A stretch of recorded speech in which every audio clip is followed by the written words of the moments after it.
नमस्कार प्यारे विद्यार्थियों, हम लोग कक्षा 10 का चैप्टर आनुवांशिकता पढ़ रहे थे, जिसका पार्ट पहला अपन ने देख लिया। अब हम पार्ट 2 पढ़ने जा रहे हैं इसका। पहले पार्ट में हम लोगों ने जो मेंडल ने शब्दावली दी थी वो लास्ट में पढ़ी थी कि कारक क्या होता है, संकरण क्या होता है, उसके बाद में F1PD क्या होती है, समयुग्मजी विषमयुग्मजी अवस्था, जीनोटाइप फिनोटाइप अवस्था, युग्म विकल्पी। ठीक है, ये आपने पढ़ लिया था।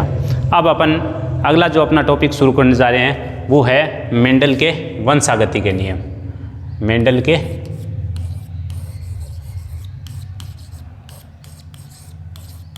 वंशागति के नियम पूछते हैं परीक्षा में। नियम मेंडल के वंशागति के नियम। मेंडल ने वंशागति के 3 नियम दिए थे। कितने? पहला नियम दिया था प्रभाविता का नियम। प्रभाविता का नियम याद रखना आपको, प्रभाविता का नियम। दूसरा जो नियम दिया था मेंडल ने वो दिया था पृथक्करण का नियम। पृथक्करण का नियम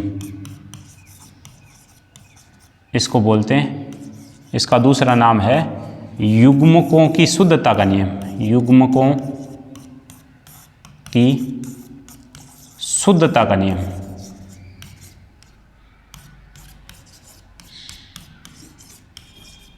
शुद्धता का नियम। और तीसरा जो नियम दिया था मेंडल ने वो है स्वतंत्र अपव्यूहन का नियम। अपव्यूहन, स्वतंत्र अपव्यूहन का नियम। तीसरा जो नियम दिया था मेंडल ने वो कौन सा है? स्वतंत्र अपव्यूहन का नियम। ठीक है, तो क्रम वाइज अपन पढ़ेंगे। थोड़ा सा मैं इनके बारे में बता देता हूँ कि मेंडल ने बताया था कि जो पहला नियम है वो उस एकल संकट संकरण पे आधारित था। अब आपको ये पता नहीं एकल संकट संकरण क्या होता है, तो वो भी अपन पढ़ेंगे। मेंडल का पहला नियम था एकल संकट संकरण पे। ये दोनों ही नियम, पहला और दूसरा, दोनों ही किस पे आधारित थे? एकल संकट संकरण पे। किस पे? एकल संकर संकरण। एकल संकर संकरण। ठीक है, मेंडल का जो पहला नियम था वो एकल संकट संकरण पे आधारित था, तथा दूसरा नियम भी किस पे आधारित था? एकल संकर संकरण पे। एकल संकर संकरण का मतलब मोनोहाइब्रिड। एक ही जो जाति है उसको लेंगे अपन, एक ही जाति के जीवों के मध्य क्या करवाएंगे? क्रॉस कराएंगे। तो वो आपका एक ही जोड़ी विपर्यासी लक्षणों की, एक ही जोड़ी विपर्यासी लक्षणों के मध्य क्रॉस कराएंगे, वो एकल संकरण होता है, मोनोहाइब्रिड क्रॉस कहते हैं। और ये नियम था वो था द्विसंकर संकरण पे आधारित। किस पे? द्विसंकर संकरण पे आधारित है। द्विसंकर संकरण यानी डाई हाइब्रिड क्रॉस। ये डाई हाइब्रिड क्रॉस पर आधारित है। अब इन तीनों नियमों को पढ़ने से पहले अपने को पढ़ना पड़ेगा एकल संकर संकरण और द्विसंकर संकरण। इससे पहले आपको मैं थोड़ी सी जानकारी देना चाहता हूँ, वो जानकारी आप सीखो। देखो, मैं आपको बताऊं कि जैसे कल अपन ने पढ़े थे विपर्यासी लक्षण। क्या पढ़े थे?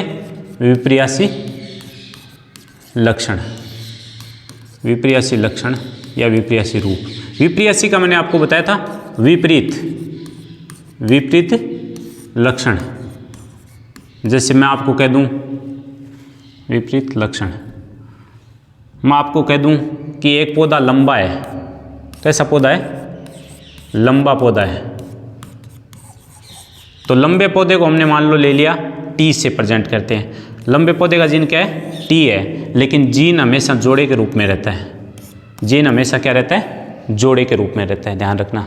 यानी लंबे पौधे का जीन कैपिटल टी है तो वो 2T आएगा। क्यों? क्योंकि जीन जोड़े के रूप में रहता है। ऐसे मैंने एक पौधा ले लिया, मान लो बोना पौधा है। कैसा पौधा है? बोना पौधा। बोना पौधा ले लिया मैंने। ठीक है, ये बोना पौधा है तो इसको मान लो मैंने रिप्रेजेंट कर दिया स्मॉल टी से। किससे रिप्रेजेंट कर दिया? स्मॉल टी से। तो ये इसके जीन है, बोने पौधे के जीन स्मॉल टी से आएंगे, तो लेकिन ये जोड़े के रूप में आएगा। ये आपको पता है कि बोना पौधा है तो उसके जीन भी जोड़े के रूप में आएंगे, ठीक है। और लंबा पौधा है तो उसके जीन को तो अपन ने किससे दर्शा दिया, कैपिटल टी से, लेकिन ये जोड़े के रूप में हो गया तो कैपिटल टी हो गया। बोना पौधा है और तो इसके जीन स्मॉल टी से रिप्रेजेंट करेंगे अपन, स्मॉल टी से दर्शाएंगे तो स्मॉल टी आ गया। समझ आई बात। लंबे पौधे के जीन कैपिटल टी और बोने पौधे के जीन स्मॉल टी से, ठीक है। अब देखो इन पौधों के मान लो अपन क्रॉस कराते हैं तो यहाँ मान लो एक ये शुद्ध लंबे हैं, ये कैसे हैं, शुद्ध लंबे हैं, और ये कैसे हैं, शुद्ध बोने पौधे हैं, शुद्ध बोना पौधा है। इनके मध्य क्रॉस कराते हैं तो यदि मान लो यहाँ पे बड़े वाला एक जीन, एक का ये लक्षण आ गया, एक छोटे वाले का आ गया, इस बोने वाले का यहाँ आ जाते हैं, तो यहाँ पे जो बड़ा होता है कैपिटल होता है, कैपिटल वाला हमेशा प्रभावी होता है। कैपिटल वाला जो आएगा अपना वो क्या होगा, हमेशा प्रभावी होगा। ये बात ध्यान रखनी है आपको, कैपिटल वाला है वो प्रभावी होगा और स्मॉल लेटर वाला क्या होगा, अप्रभावी होगा। स्मॉल वाला क्या होगा, अप्रभावी होगा, ठीक है ना। प्रभावी का मतलब जैसे आप मान लो बैठे हो और आप अपने पापा के साथ बात कर रहे हो, एक तरफ आपका छोटा भाई बैठा है, एक तरफ आप बैठे हो बड़े भाई, तो पापा और बड़े भाई बात कर रहे हैं तो छोटे वाला अगर बीच में बोलता है तो कहते तू चुप रह, यानी उसका प्रभाव ही नहीं है वहाँ पे, वो अप्रभावी है। और पापा के सामने बड़े वाला क्या है, डोमिनेंट है, वो प्रभावी है, उसका प्रभाव हो रहा है। उसकी प्रेजेंस में छोटे वाला क्या हो गया, अप्रभावी हो गया, उसका प्रभाव ही नहीं हो रहा कुछ। तो यही है कि अगर कैपिटल वाला आ गया तो इसका मतलब स्मॉल वाला क्या हो गया, वहाँ अप्रभावी होगा। प्रभाव किसका रहेगा, कैपिटल वाले का रहेगा। समझ आएगी बात, ये बात ध्यान रखनी है आपको, ठीक है। तो इस कैपिटल वाले के कारण ये कैपिटल वाला कैसा है, मान लो लंबा है तो ये पौधे कैसे दिखाई देंगे, लंबे दिखेंगे, बोने नहीं दिखेंगे। तो एकल संकरण को या इन बातों को समझने के लिए आपको ये चीज़ समझनी जरूरी है, ठीक है ना। समझ में आ गई होगी आपको। देखो विपर्यासी मतलब विपरीत लक्षण है। एक मैंने शुद्ध लंबा पौधा लिया जो कैपिटल टी है, और एक शुद्ध बोना लिया जो स्मॉल टी है। स्मॉल टी जीन दो बार क्यों लिखे हैं, क्योंकि जीन है जोड़े के रूप में रहते हैं। यहाँ शुद्ध लंबा पौधा लिया कैपिटल टी, इसमें भी जीन जोड़े के रूप में। इनमें मान लो क्रॉस कराया तो यहाँ पौधा प्राप्त हो गया, एक कैपिटल टी एक स्मॉल टी। तो मैंने ये बताया आपको कि जहाँ कैपिटल आ गया इसका मतलब स्मॉल वाला क्या है, वहाँ अप्रभावी, उसका प्रभाव नहीं दिखेगा। जैसा कैपिटल वाला है वैसा ही दिखेगा। कैपिटल वाला कैसा है, शुद्ध लंबा है, तो ये पौधा देखेंगे अपन तो कैसा दिखेगा अपने को, शुद्ध लंबा ही दिखेगा, ठीक है ना। एकल संकरण को समझने के लिए ये जरूरी है। अब देखो अपन समझते हैं एकल संकरण। एकल संकरण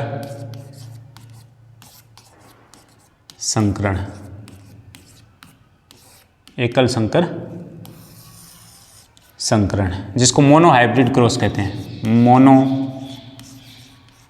हाइब्रिड क्रॉस कहते हैं। एकल संकरण को क्या बोलते हैं, मोनो हाइब्रिड क्रॉस कहते हैं, ठीक है। एकल संकरण में क्या होता है, एक जोड़ी विपर्यासी लक्षणों के मध्य क्रॉस कराते हैं हम। कितने जोड़ी, एक जोड़ी विपर्यासी लक्षण है, एक जोड़ी विपर्यासी लक्षण है।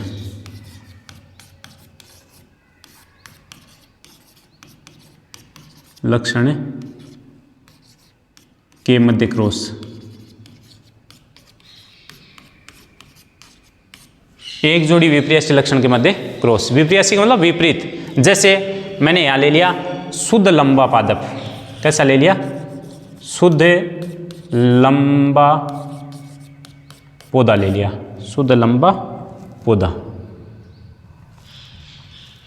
ये मैंने शुद्ध लंबा पौधा ले लिया, ठीक है ना, जिसको मैं लेता हूँ कैपिटल टी, क्योंकि ये जीन है, ये इसके दोनों जोड़े के रूप में आएंगे शुद्ध। और ये अवस्था कौन सी बताओ आप, कौन सी अवस्था है, यदि संकरण में भाग लेने वाले दोनों जीन समान होते हैं उस अवस्था को क्या कहते हैं अपन, क्या कहेंगे पता है आपको, बताया था मैंने कल, समयुग्मजी अवस्था। क्या कहेंगे, समयुग्मजी। ये कौन सी अवस्था भाई, समयुग्मजी अवस्था है, क्योंकि दोनों जीन एक जैसे हैं तो समयुग्मजी अवस्था कहेंगे। और शुद्ध लंबे हैं क्योंकि लंबेपन को दोनों ही, अगर कैपिटल टी है तो शुद्ध लंबा पादप है। और इसका क्रॉस करा दिया हमने किसके साथ, स्मॉल टी के साथ। स्मॉल टी का मतलब ये शुद्ध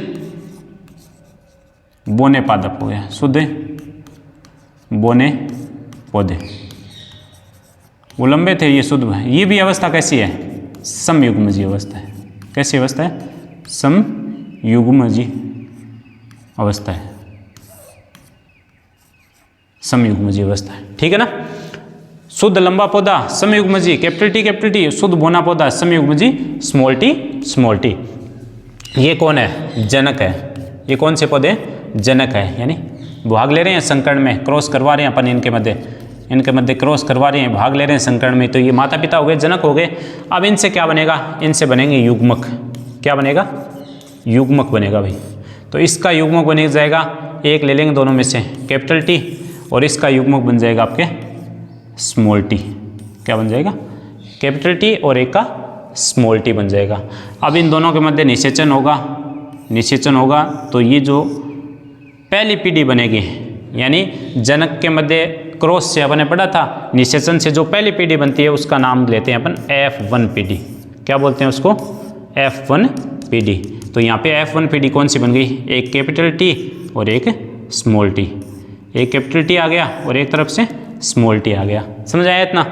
अपने जनक लिए कैपिटल टी शुद्ध लंबे समयुग्मजीय के, और शुद्ध बौने समयुग्मजीय के स्मॉल टी के, इनसे युग्मक बनाए, और इनसे जो पहली पीढ़ी प्राप्त हुई उसको क्या नाम दे देंगे अपन? F1 पीढ़ी। अब बताओ यहाँ कैसे पौधे? यहाँ मैंने बताया था कैपिटल टी आते ही वो स्मॉल टी को क्या कर देगा? अप्रभावित कर देगा, उसका प्रभाव नहीं आएगा। इसका मतलब बड़े वाले का प्रभाव रहेगा। और बड़े वाला कैसा बताओ? पौधा लंबेपन का। कैपिटल टी किसका दर्शाता है? लंबे पौधे। इसका मतलब यहाँ पे जितने भी पौधे प्राप्त होंगे, सभी पौधे कैसे प्राप्त होंगे अपने को? सभी पौधे कैसे होंगे बताओ? सभी पौधे लंबे प्राप्त होंगे। सभी पौधे कैसे प्राप्त होंगे?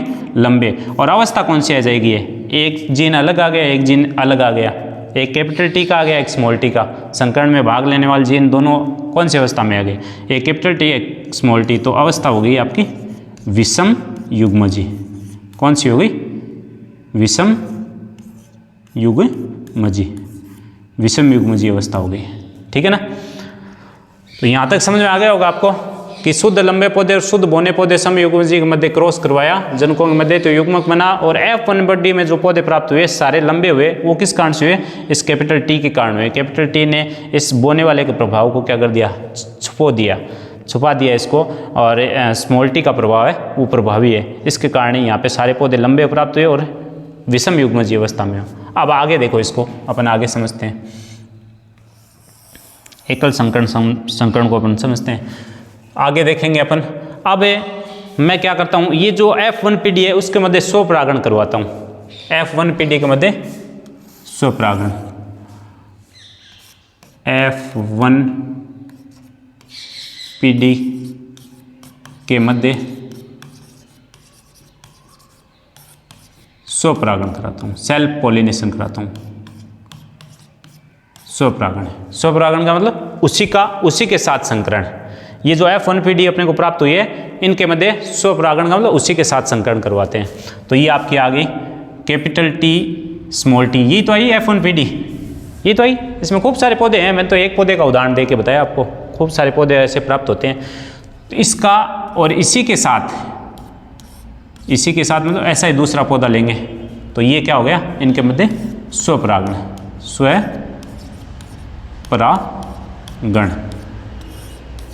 क्या हो गया? स्वपरागण। इसी के साथ क्रॉस। ये F1 जो पीढ़ी प्राप्त हुई है कैपिटल टी स्मॉल टी, इसका ऐसा ही मतलब इसी के साथ मतलब कैपिटल टी स्मॉल टी के साथ ही क्रॉस कराएंगे। तो ये कौन हो गए? जनक हो गए। कौन हो गए? जनक। अब इनसे युग्मक बनाएंगे, तो इससे युग्मक दो बन जाएंगे। अलग अलग है, क्यों? एक से होते तो एक ले लेता, एक कैपिटल टी बनेगा, एक स्मॉल टी बनेगा। और इनसे भी युग्मक दो बनेंगे। क्या? एक कैपिटल टी और दूसरा युग्मक स्मॉल टी। ये क्या बन गए? युग्मक। ठीक है ना। अब इनको अपन चार्ट के द्वारा बना लेते हैं, जिसको चेकर बोर्ड भी कहते हैं अपन। ये देखो, ये ले लिया मैंने। अगर दो युग्मक है तो 4 बॉक्स का ये चार्ट चेकर बोर्ड बना लेंगे। इसमें एक तरफ नर वाले आ जाएंगे, यानी कैपिटल टी, और एक तरफ ये स्मॉल टी लिख दिए। एक तरफ तो ये आ गए, और दूसरी साइड में मैं लिख देता हूँ ये तीसरे नंबर पे कैपिटल टी, और एक तरफ ये आ गया स्मॉल टी। यानी एक तरफ तो नर के आ गए युग्मक, और एक तरफ किसके आ गए? मादा के। किधर ही मान लो, चाहिए नर, ये मादा मान लो। समझ आ गया? F1PD के मध्य क्या करवा दिया, स्वपरागण। अब इनको अपने को क्या कर देना है, एज ए गुणा मान लो, गुणा कर देंगे तो ये आ जाएगा capital T, capital T, capital T को स्मॉल टी से करोगे तो कैपिटल टी स्मॉल टी इधर। अब इसको लेना है, इसको भूल जाना है, इस कैपिटल टी को कैपिटल, इस स्मॉल टी को कैपिटल टी से करेंगे तो कैपिटल टी स्मॉल टी, पहले कैपिटल वाला अक्षर आएगा, स्मॉल टी को स्मॉल टी के साथ गुणा करेंगे तो स्मॉल टी स्मॉल टी। तो ये आपका, ये कौन सी पीडी प्राप्त होगी, F2PD। कौन सी पीडी प्राप्त होगी यहाँ पे, F2PD प्राप्त होगी आपको। समझ में आया इतनी बात। अब यहाँ पे एक बार तो आप दोबारा देख लीजिए, ठीक है, कि शुद्ध लंबा पौधा लिया अपन ने, जो कैसी अवस्था में, समयुग्मजी। समयुग्मजी अवस्था में क्यों है समयुग्मजी अवस्था में, क्योंकि मैंने बताया था आपको कि ये दोनों जो संकरण में भाग लेने वाले दोनों जीव है वो एक जैसे हैं, दोनों जीन एक जैसे होने के कारण इसको समयुग्मजी कह दिया। और इधर शुद्ध लंबे पौधे लिए हैं, शुद्ध लंबे पौधे, ये भी कौन सी अवस्था में, समयुग्मजी अवस्था में, क्योंकि ये दोनों जीन भी समान है। इनसे युग्मक बनाया तो इनसे दोनों समान है तो एक युग्मक ले लिया कैपिटल टी, इसके दोनों समान है तो कैपिटल टी। इनका क्रॉस करवाया तो अपने जो पीडी प्राप्त हुई उसका नाम क्या दे दिया, F1PD। पहली पीडी है तो F1PD। तो सारे पौधे यहाँ पे क्या दिखेंगे, लंबे। क्यों दिखेंगे, क्योंकि यहाँ पे जो ये टी है वो प्रभावी होता है, डोमिनेंट होता है, इसका प्रभाव रहता है, स्मॉल टी का प्रभाव नहीं रहता। ये अपने प्रभाव के कारण पौधे सारे कैसे दिखेंगे, दिखने में सारे लंबे पौधे होंगे। और अवस्था कैसी आ जाएगी, कैसी अवस्था आ जाएगी, ये कैसी अवस्था आएगी बताओ, विषम युग्मजी अवस्था। यहाँ पे कैसी अवस्था प्राप्त हो, विषम युग्मजी। अब क्या करवाया अपन ने, जो ये F1PD है इसी का स्वपरागण, यानी इसी का इसी के साथ क्रॉस। देखो F1PD के मध्य स्वपरागण, ये कैपिटल टी स्मॉल टी, पहले F1PD और ये दूसरा पादप ले लिया कैपिटल टी स्मॉल टी, इनमें स्वपरागण कराया तो ये जनक हो गए। इनसे ये क्या बन गए, युग्मक। इस कैपिटल टी से कैपिटल टी और स्मॉल टी बन गया, इधर कैपिटल टी से कैपिटल टी और स्मॉल टी, तो दो ये आपके युग्मक बने हैं। तो 4 बॉक्स का अपने ये चेकर बोर्ड बन लिया, तो इससे आसानी से समझ सको। तो इसमें एक साइड में नर ले लिया, एक साइड में मादा। एक कैपिटल टी स्मॉल टी को यहाँ देखो लिख दिया, एक कैपिटल टी स्मॉल टी को यहाँ लिख दिया। इसको क्रॉस करवा दिया अपन ने, क्रॉस कराया तो कैपिटल टी को कैपिटल टी से करवाया तो कैपिटल टी, कैपिटल को स्मॉल से कराया तो कैपिटल स्मॉल टी, फिर स्मॉल को कैपिटल से करवाया तो कैपिटल टी स्मॉल टी, और स्मॉल को स्मॉल से कराया तो स्मॉल टी स्मॉल टी। समझ में आ गई बात। ये कौन सी पीडी प्राप्त होगी, यहाँ पे तो पहली F1PD प्राप्त हुई, ये दूसरी पीडी प्राप्त हुई तो इसको नाम क्या दे दिया, F2PD। समझ में आएगी बात। अब देखो F2PD में आपने 2 चीज़ पढ़ी थी अपने, लक्षण प्रारूप अनुपात, लक्षण प्रारूप अनुपात। लक्षण प्रारूप का मतलब बाहर से देखने की अगर बात करें तो बाहर से देखने पर ये पौधा कैसा दिख रहा है बताओ, लंबा दिख रहा है कि नहीं, ये पौधा भी कैसा दिख रहा है, लंबा दिख रहा है कि नहीं, ये पौधा भी कैसा दिख रहा है, लंबा दिख रहा है कि नहीं, लेकिन ये पौधा कैसा दिख रहा है, बोना। इसका मतलब बाहर से देखने पर कितने पौधे लंबे दिख रहे हैं आपको, 3 पौधे। तो क्या आ गया, 3:1। आपको कह दें कि फिनोटाइप भी बोल सकता है, फिनोटाइप। आपसे कह दे एक संकर संकरण या एकल संकरण संकरण या मोनोहाइब्रिड संकरण है, उसका लक्षण प्रारूप अनुपात कितना होता है, तो आप क्या बताओगे, 3:1। कितना बताओगे, 3:1। इसी प्रकार से आपको कह दे इसका जीन प्रारूप अनुपात बताइए, जीन प्रारूप अनुपात, जीन प्रारूप अनुपात। तो जीन प्रारूप अनुपात है वो देखो, इसके जीन अलग है, दोनों ही कैपिटल टी है।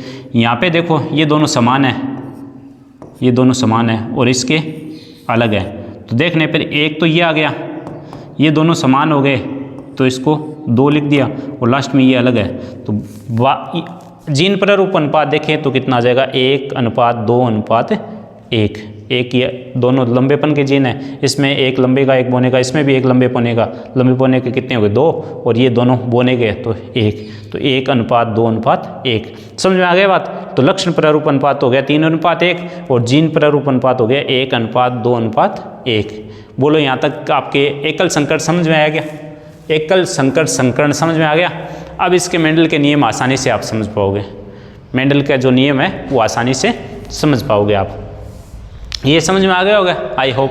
आप वीडियो को रिपीट करके दोबारा देख लीजिए, अगर समझ में नहीं आया तो आप 2-3 बार वीडियो को रिपीट करके देखोगे तो आराम से आसानी से आप समझ पाओगे।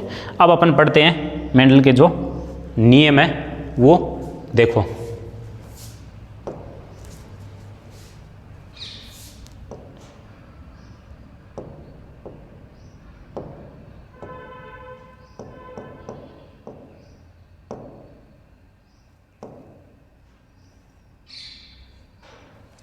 मेंडल का पहला नियम देखो।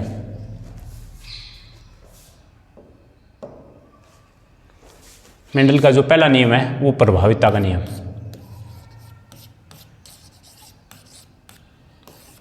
प्रभाविता का नियम। प्रभाविता का नियम क्या कहता है? प्रभाविता का नियम ये कहता है कि जब दो जनकों के मध्य क्रॉस कराते हैं, पहली बात तो ये किस पे आधारित है? एकल संकरण संकरण पे आधारित है। एकल संकर संकरण पर आधारित है। पहली बात तो आपको ये ध्यान रखनी है, एकल संकर संकरण पे क्या है? आधारित है। ठीक है ना?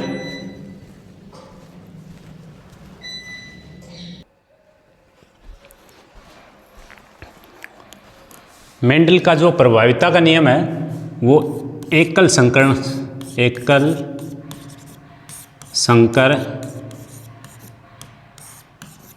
संकरण पर आधारित है।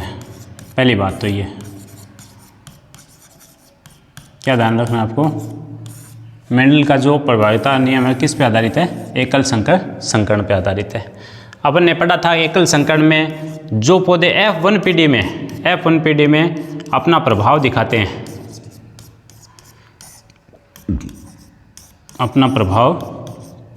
हैं, वो कैसे होते हैं? प्रभावी। F1 पीढ़ी में जो पौधे अपना प्रभाव दिखाते हैं वो कैसे होते हैं? प्रभावी होते हैं, डोमिनेंट होते हैं।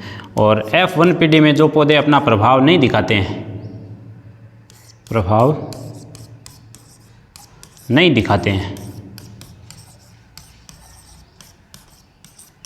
F1 पीढ़ी नाम लिख देना। F1 पीढ़ी में जो अपना प्रभाव नहीं दिखाते वो कैसे होते हैं? अप्रभावी। ठीक है ना? एक बार अपन देखते हैं। देखो यहाँ पे अपन ने पढ़ा था एकल संकर संकरण में देखो जनक थे समयुग्मजी, ये शुद्ध बोने पौधे के जनक समयुग्मजी कैपिटल टी, युग्मक बना इससे कैपिटल टी स्मॉल टी, और ये बन गए आपके F1 पीढ़ी में जो पादप प्राप्त हुए हैं अपने को कैसे प्राप्त हुए हैं? Capital T small T. लेकिन ये सारे के सारे कैसे पौधे प्राप्त हुए हैं? लंबे।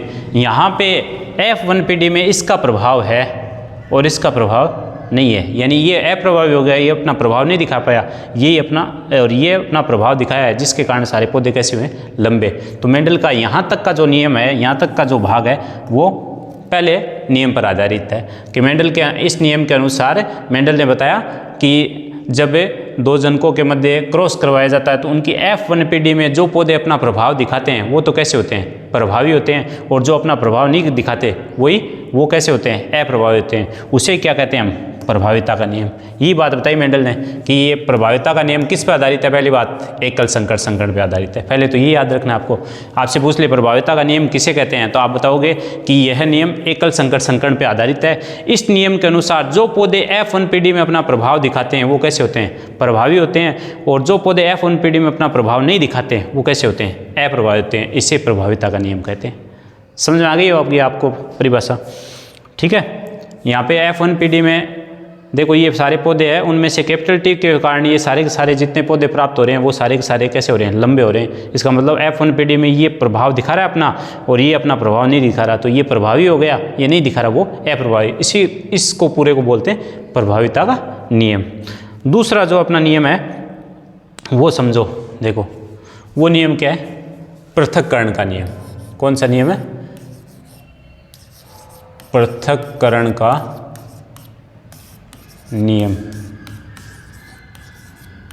या इसको बोलते हैं युग्मकों की शुद्धता का नियम। युग्मकों की शुद्धता का नियम। शुद्धता का नियम, युग्मकों की शुद्धता का नियम।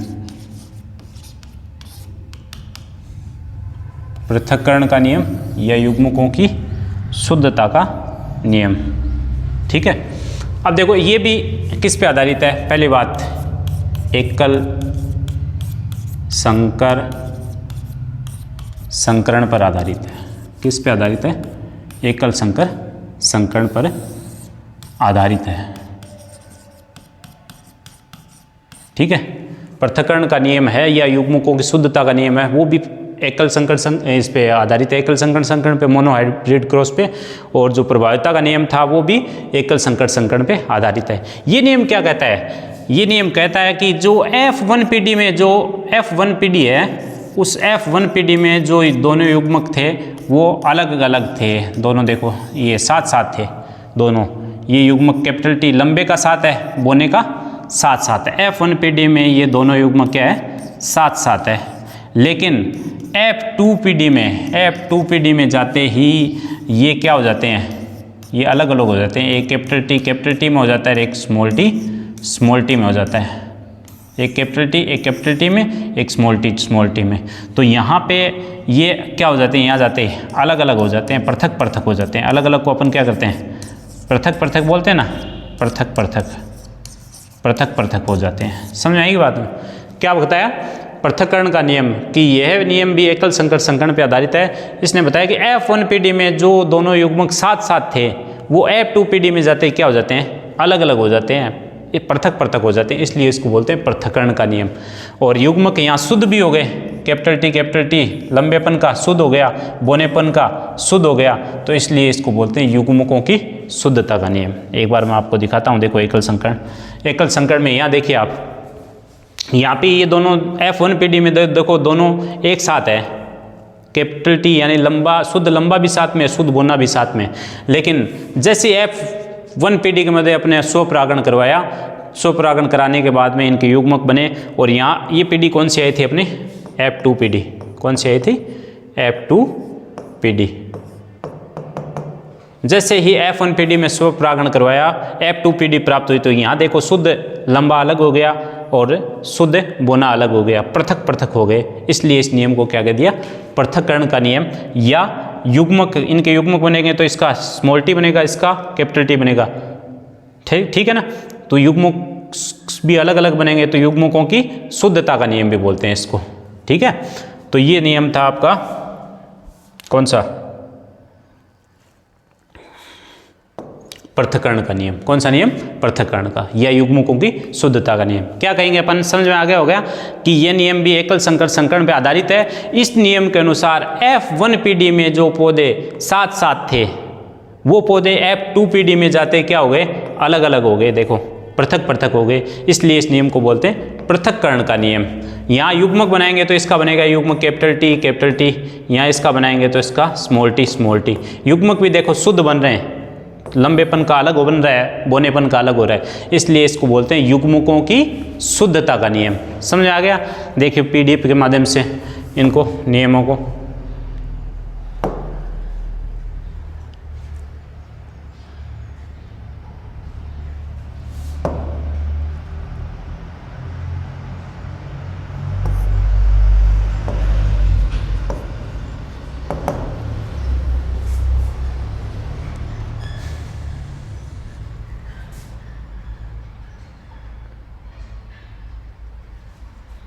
देखिए, एकल संकर संकरण देखा था हमने।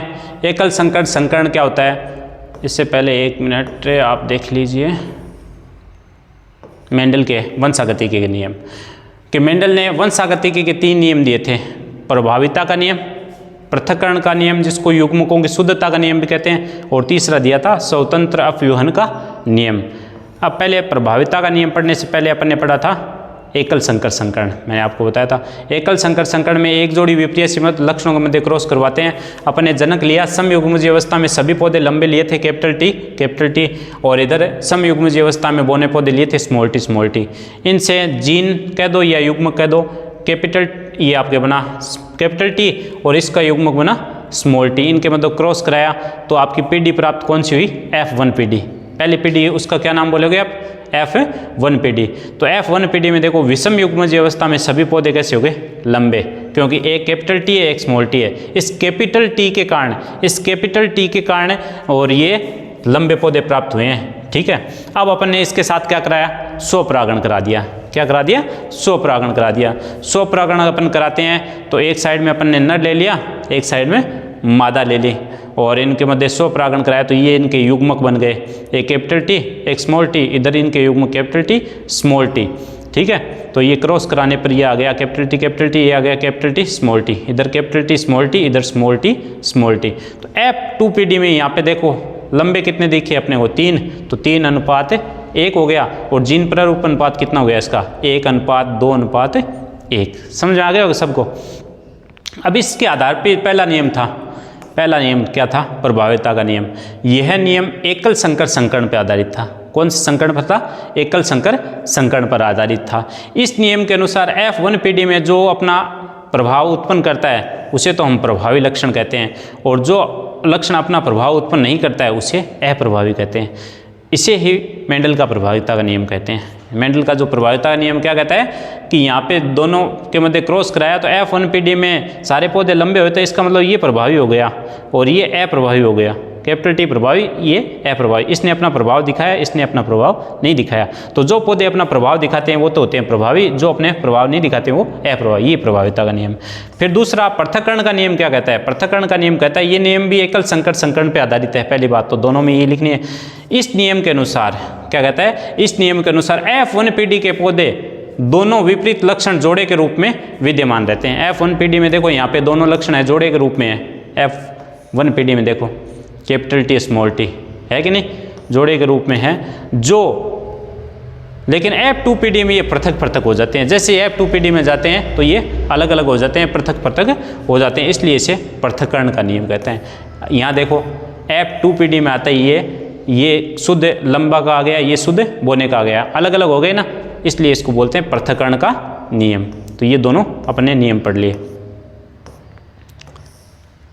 फिर क्या कहता है, इस नियम के अनुसार युग्मक बनते समय केवल एक विकल्पी से एक ही युग्मक बनता है। जैसे शुद्ध वाले से तो लंबा शुद्ध बनेगा और शुद्ध बोने वाले से शुद्ध, अर्थात युग्मक उस विकल्पी के लिए शुद्ध होता है। अतः इसे युग्मकों की शुद्धता का नियम भी कहते हैं। इसको क्या कहते हैं, युग्मकों की शुद्धता का नियम भी कहते हैं। तो आज अपने पढ़ लिया अभी क्या, पृथक्करण, प्रभाविता का नियम, पृथक्करण का नियम, और ये दोनों किस पे आधारित है, एकल संकर संकरण पे। तो हमने पढ़ लिया एकल संकर संकरण यानी मोनो हाइब्रिड क्रॉस पढ़ लिया। ठीक है, आई होप बच्चों आपको समझ में आया होगा। घर जाके अभ्यास करिएगा और इसकी अच्छी से तैयारी करो। Thank you.